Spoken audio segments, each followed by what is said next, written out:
Hi hello வணக்கம். I'm Leo. தமிழே பேசலாமே. முதல்ல மீடியா டைரக்டருக்கு என்னோட தாழ்வான வணக்கம். என் இனியவர்களுக்கு என் இனிய வணக்கம்.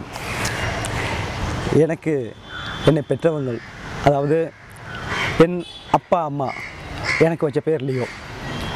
இன்றைக்கி உங்கள் முன்னாடி லியோன்ற பேருக்கு முன்னாடியும் ஓவிய மாமணி அப்படின்ற ஒரு அவார்டையும் சுமந்து கொண்டு ஓவிய மாமணி லியோ அப்படின்ற ஒரு பேரால் தான் இந்த திரையுலகத்தில் நான் அறியப்பட்டுறேன். இதில் ஒரு சுவாரஸ்யமான விஷயம் என்னென்னு கேட்டிங்கன்னா,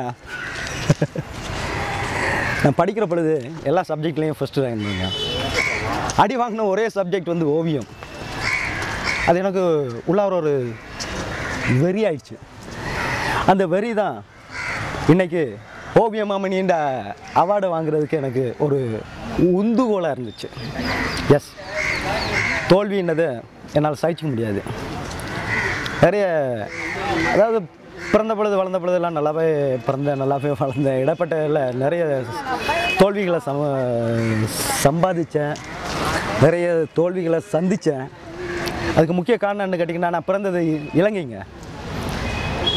எல்லாருக்கும் தெரிஞ்சிருக்கும் இலங்கையில் நடந்த சம்பவங்கள்லாம். அந்த சம்பவத்தில் எங்கள் அப்பா ஒரு பிக் ஷாட். நல்லாவே வளர்ந்தேன், சில்வர் ஸ்பூனாகவே வாழ்ந்தேன். ஒரே நாளில் அங்கே நடந்த அந்த இனக்கலவரத்தில் எல்லாமே இழந்தாச்சு. அடுத்து என்ன செய்கிறோம் அப்படின்னு தெரியாத ஒரு சூழ்நிலையில் இங்கே வந்து சேர்ந்தோம். எனக்கு உள்ளார படிக்கிற பொழுதே கலைத்துறையில் நிறைய ஈடுபாடு.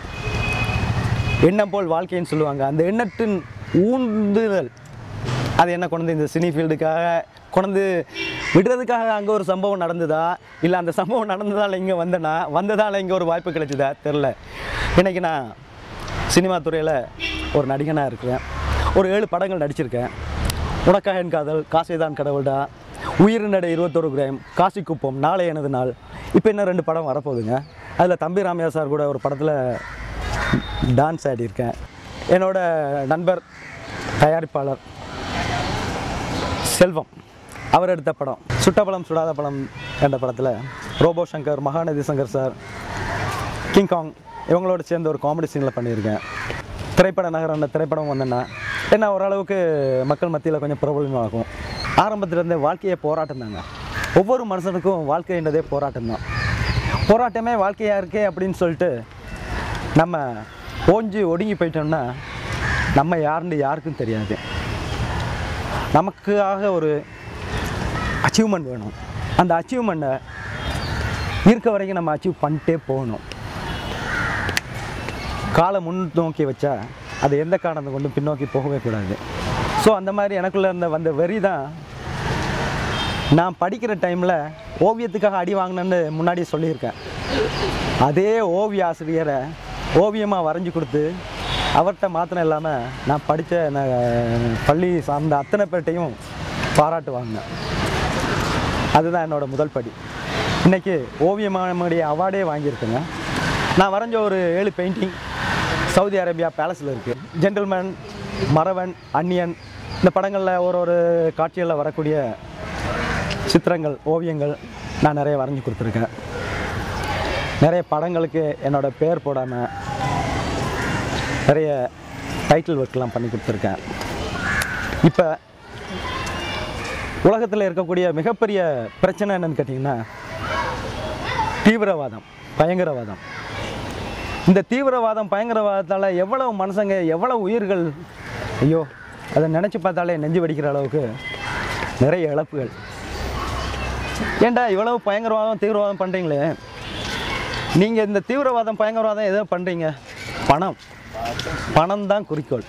இந்த பணத்துக்காக நீங்கள் பண்ணக்கூடிய பயங்கரவாதம், தீவிரவாதத்தில் உங்கள் குடும்பம் எஃபெக்ட் ஆச்சுன்னா உன்னோட நிலவரம் என்ன? இதை ஒவ்வொரு தீவிரவாதியும் பயங்கரவாதியும் நினச்சேன்னா இந்த தீவிரவாதம், பயங்கரவாதம் இருக்காது. இந்த கான்செப்டை வச்சு நோ வயலன்ஸ் அப்படின்னு ஒரு ஷார்ட் ஃபிலிம் நான் பண்ணேங்க. அது பலராலையும் பாராட்டப்பட்டிருக்குது. முடிஞ்சால் உங்களுக்கும் அதை நான் அந்த ஷார்ட் ஃபிலிமை பார்க்கக்கூடிய ஒரு வாய்ப்பை நான் தர்றேன். பாருங்கள், பார்த்துட்டு எனக்கு ஒரு சின்ன கமெண்ட் கொடுங்க. அதோட கதை சுருக்கத்தை கொஞ்சம் சொல்கிறேன். ஒரு நடுத்தர வர்க்கத்து ஒரு பையன், அவன் குடும்ப சூழ்நிலைக்காக அதாவது சொல்லப்போனால் அவங்க அப்பாவுக்கு மெடிக்கல் ப்ராப்ளம் இருக்குது, அவங்க தங்கச்சிக்கு டவுரி, அவங்க அக்காவுக்கு டவுரி ப்ராப்ளம் இருக்குது, அவங்க தம்பிக்கு ஸ்கூல் ஃபீஸ் கட்ட வேண்டி, இந்த மாதிரியான ஒரு சூழ்நிலையில் அவன் பணம் சம்பாதிக்கிறதுக்காக தேர்ந்தெடுத்த ஒரு விஷயம் பயங்கரவாதம். அவனோட தொழிலாக்கிக்கிட்டான். என்னென்னு பாம் செய்கிறது, அதை அங்கங்கே கொண்டு ஃபிட் பண்ணுறது, அதுக்காக பணம் வாங்குறது. இப்படியே அவன் நிறைய பணம் சம்பாதிக்க ஆரம்பித்தான். நிறைய பணத்தை சம்பாதிச்சுட்டு அவங்க வீட்டுக்கு ஃபோன் பண்ணுறான். ஃபோன் பண்ணுற பொழுது அவங்க சகோதரி அந்த ஃபோனை அட்டன் பண்ணுறாங்க. அவன் அட்டன் பண்ணி பேசுகிற பொழுது எங்கேப்பா இருக்கீங்க என்னன்ற பொழுது, நான் எங்கே இருக்கேன், இத்தனை நாளாச்சே, இவ்வளோ நாளாச்சே காணுமே, அது இதுன்னு சொல்லிட்டு அவங்க கேட்குறாங்க. அவங்க அம்மா பதறாங்க. அப்படி பேசிட்டு இருக்க பொழுது அவன் ரொம்ப ஹாப்பியாக சொல்கிறான், பா இது வரைக்கும் பிடிச்சிருந்த நம்ம தரித்திரம் எல்லாம் விட்டு போச்சு, வேண்டிய அளவு பணம் சம்பாதிச்சேன் அப்படின்னு அவன் பேசிகிட்டு இருக்க பொழுது அங்கே ஒரு ட்ரெயின் சவுண்ட் கேட்குது. ஸோ ஆமாம் ட்ரெயின் சவுண்ட் கேட்குது, எங்கே இருக்கீங்க என்ன அப்படின்ற பொழுது அவங்க சொல்கிறாங்க, ஒரு பர்டிகுலர் ட்ரெயினில் நாங்கள் ஃபேமிலியோடு போயிட்டுருக்கோம் அப்படின்னு. ஏன் என்ன அப்படின்னு அவன் பதறான். என்னன்னு கேட்டிங்கன்னா, அதே ட்ரெயினில் தான் அவன் பாம்பு வச்சுருக்கான். அதே ட்ரெயினில் பாம்பு வச்சுட்டு அந்த காசை எடுத்துக்கொண்டு தான் அவங்க குடும்பத்தையே அவன் தொடர்பு கொள்கிறான். அவன் சொல்கிறான், உடனே இறங்கு, ட்ரெயினை விட்டு இறங்கு, அது இது அப்படி இப்படின்றான். அவன் சொல்லி இது பண்ணுறதுக்குள்ள அந்த ட்ரெயின் பிளாஸ்ட் ஆகுது. டோட்டலி இவங்க ஃபேமிலியே அவுட். பயங்கரவாதத்தில் எதுக்காக சம்பாதிச்சான், ஆனால் அவனோட வழி தப்பு. அதுக்கு அவனோட நிலவரம் என்ன, இதைத்தான் நான் வந்து கிளைமேக்ஸாக வச்சுருக்கேன். கடைசியில் அவங்களுக்காக அவன் பணம் சம்பாதிச்சு அந்த பணத்தில் அவங்க குடும்பத்தையும் அவன் காப்பாற்ற முடியல. இவன் குடும்பமே போயிடுச்சுன்ற அந்த விரக்திலையும் வேதனையிலையும் அவன் ஷூட் பண்ணி சூசைட் பண்ணிக்கிறான். ஸோ இந்த நிலவரத்தை ஒவ்வொரு பயங்கரவாதியும் மைண்டில் வச்சா பயங்கரவாதமே இருக்காதுங்க. சாரி, தப்பாக எடுத்துக்கங்க. சொல்கிற பொழுது எனக்கு ஐ ஃபீல்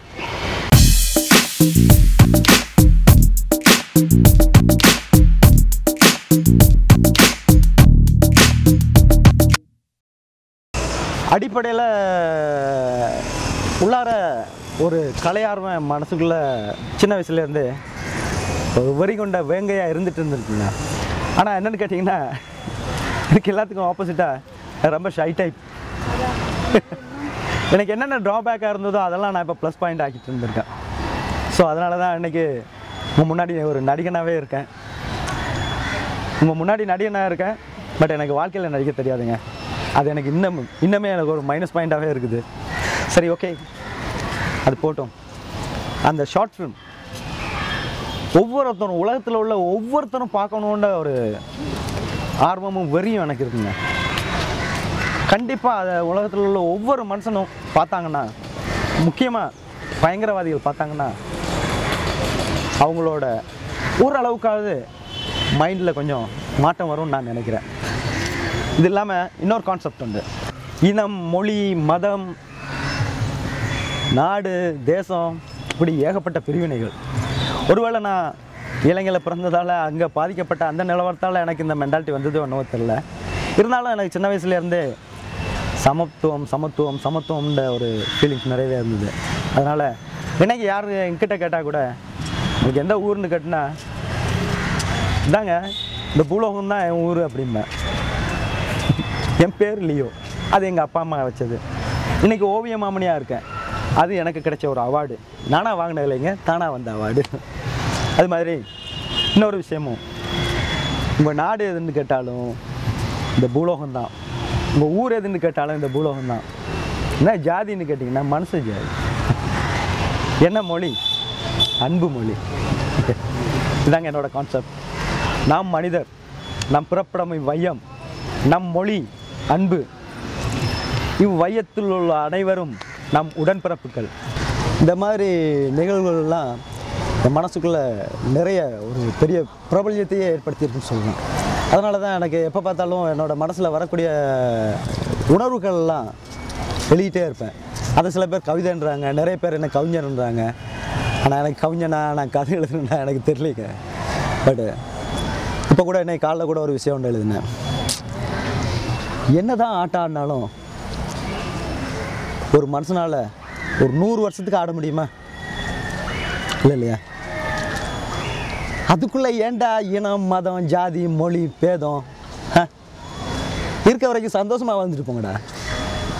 வர்ற நம்ம சந்ததிங்களாவது ஜாலியாக வாழ்ந்துட்டு போட்டு. அதுக்காக வழி விடுங்க.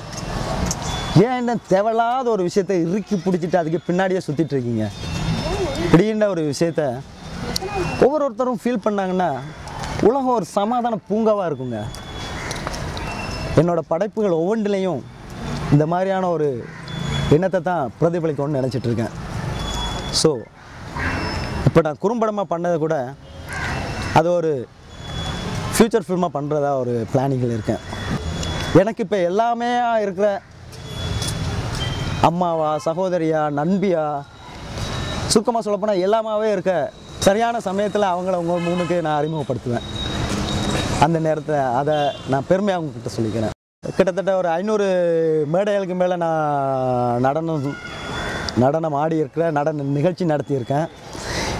இது இல்லாமல் நம்ம ஒரு லெஜண்ட் ஜேசுதாஸ் சார் அவங்களோட கச்சேரி நடக்கக்கூடிய அதே மேடையில் ஜேசுதாஸ் சாரோட கச்சேரி நடக்கிறதுக்கு முன்னாடியே என்னோடய நடன நிகழ்ச்சிகள் நடந்தது.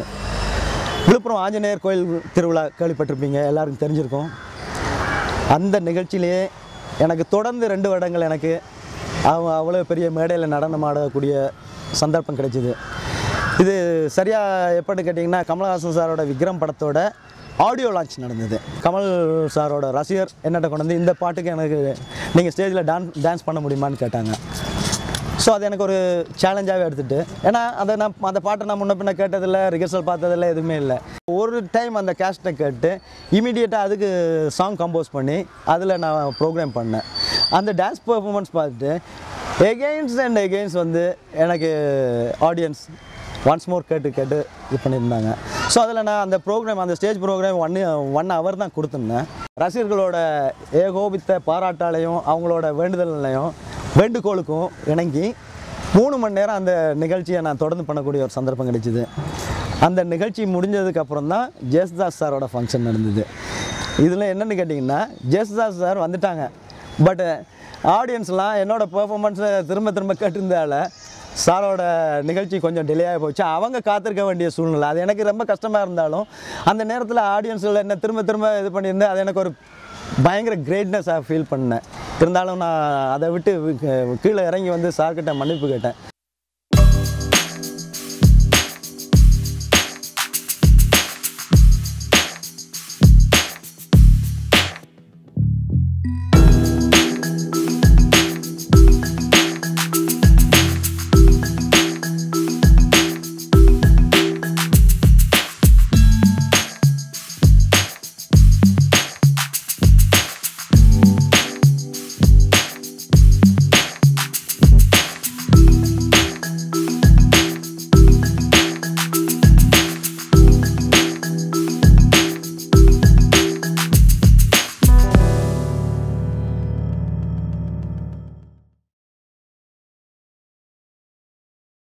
நட்சத்திரங்களை ரொம்ப தூரத்துலேருந்து நம்ம பார்த்து ரசிக்கிறோம்.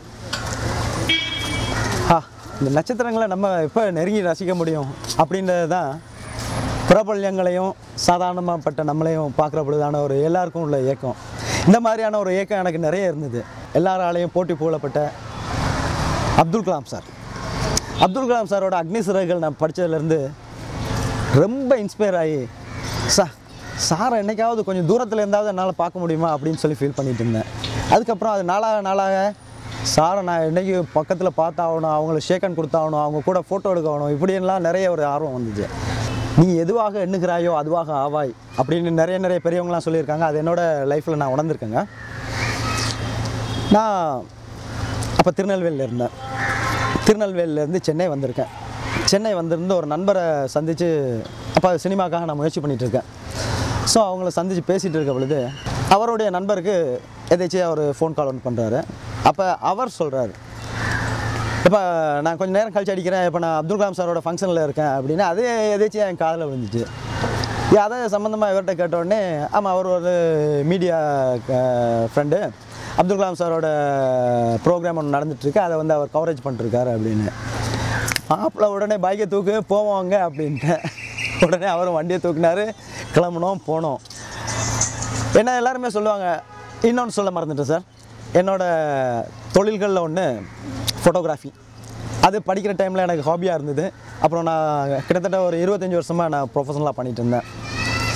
ஸோ அந்த டைமில் என்னோடய நண்பர்கள்லாம் கேட்பாங்க, என்னடா கர்ணனுக்கு கவசம் உள்ள மாதிரி எப்பயுமே நீ கேமராவும் கைமாவே திருடுற அப்படின்ட்டு.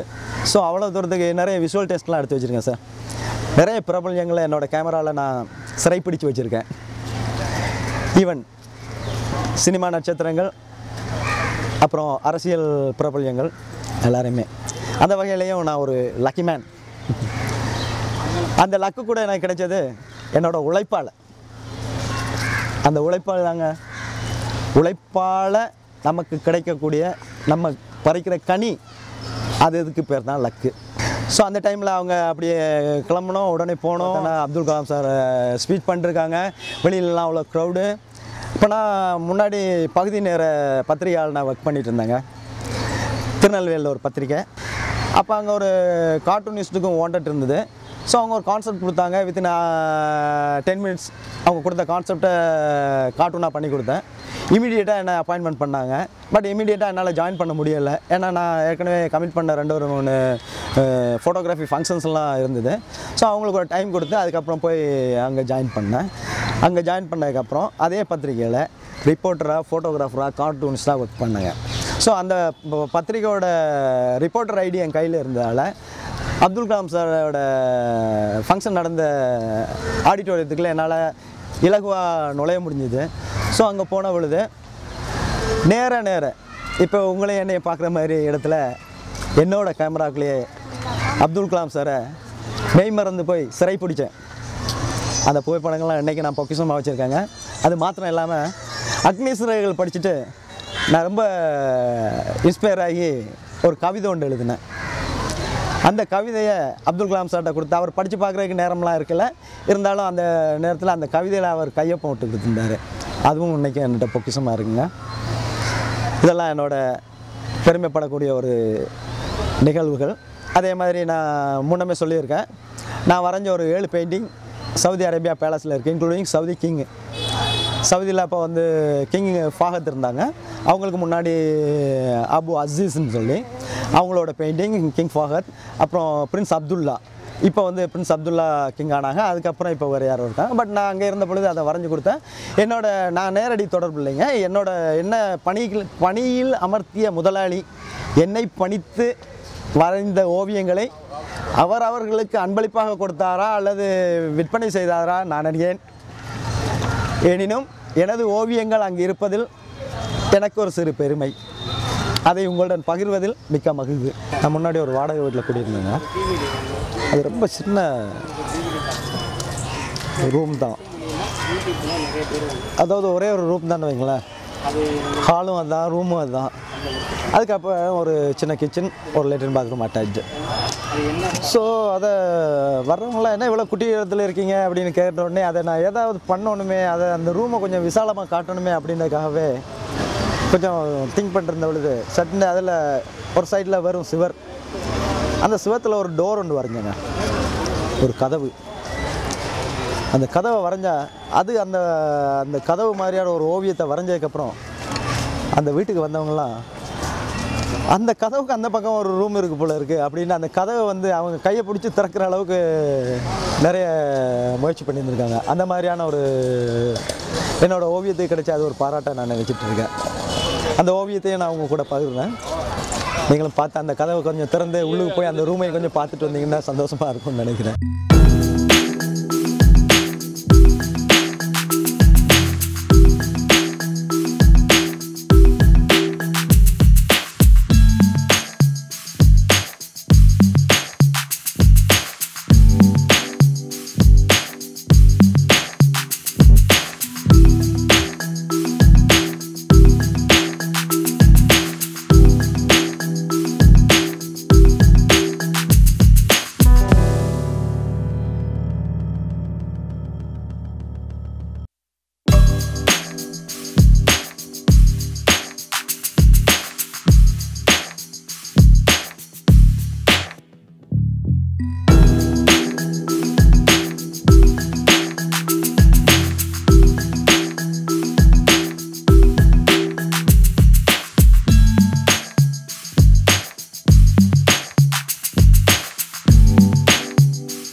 சினிமாவில் நான் முயற்சி பண்ணியிருந்த பொழுதுங்க, நம்ம நடிப்பு சக்கரவர்த்தி சிவாஜி சார் சொல்கிற பொழுதே எனக்கு புல்லரிக்குது. அந்த சிவாஜி சாரை வச்சு படம் பண்ண வடிவேல் செட்டியார்னு ஒரு சார், அவங்க சிதம்பரம், அவங்களோட ஒரு அறிமுகம் எனக்கு கிடைச்சிது. ரொம்ப இயல்பாக, அப்போ நான் சின்ன பையனாக இருப்பேன். அவங்களோட படத்தில் எனக்கு வாய்ப்பு கொடுக்குறேன் அப்படின்னு சொல்லியிருந்தாங்க. பட் நேரங்களை பாருங்கள், அந்த டைமில் எல்லாம் 35 வயசுக்கு மேலே உள்ளவங்க தான் ஒரு ஹீரோவாக அக்செப்ட் பண்ணிட்டு இருந்தாங்க. ஸோ அப்போ எனக்கு வந்து 20 வயது. ஸோ தம்பி நீ கொஞ்சம் வெயிட் பண்ணு, உனக்கு பயங்கர திறமைசாலியாக இருக்க, ஆனால் ஒரு அப்பீரியன்ஸ் கிடையாது, நான் கொஞ்சம் பாடியை டெவலப் பண்ணிக்க, நான் கொஞ்சம் வயசு கொஞ்சம் வரட்டும், நான் உன்னை என் படத்தில் நான் நல்ல ஒரு வாய்ப்பு தந்து உன்னை அறிமுகப்படுத்தினேன், ஹீரோவாகவே அறிமுகப்படுத்தினேன் அப்படின்னாங்க. அது எவ்வளோ பெரிய ஒரு அந்த வார்த்தை, எவ்வளோ பெரிய ஒரு கொடுப்பினை. ஆனாலும் அந்த டைமில் ட்ரெண்டு வந்து 35 வயசுக்கு மேலே இருந்தவங்கள தான் ஹீரோவாக இது பண்ணிட்டு இருந்தாங்க. அப்புறம் நான் உடம்புலாம் தேத்தி இப்படி ஆகி இடைக்கில் சவுதி அரேபியா போகக்கூடிய சூழ்நிலை வந்தது. போனேன், இருந்தேன், வந்தேன். இங்கே திரும்ப வந்து நல்லா வாட்ட சட்டமாக அங்கே வந்து அவங்ககிட்ட போய் பார்க்குற பொழுது நம்ம தனுஷார் மாதிரியான அவங்க தான் இப்போ ஹீரோவா ட்ரெண்டு அப்படின்னாங்க. ஸோ நான் என்ன பண்ண முடியும் சொல்லுங்கள், அப்படி ஒரு நிலவரம் அப்படி மாறி போச்சு. சந்தர்ப்ப சூழ்நிலையில் சரியாக அமையாமல் அப்படியே போயிட்டு இருந்தது. இப்போ சாரும் தொடர்பில் இல்லை, சாரும் உலகத்துலேயும் இல்லை, அந்த மாதிரி அந்த சூழ்நிலையும் அமைஞ்சு போச்சு.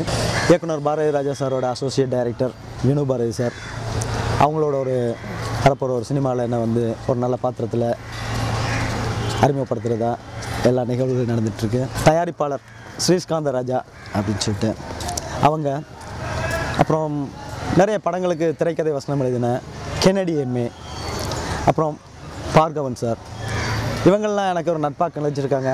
பெரிய விஷயம்.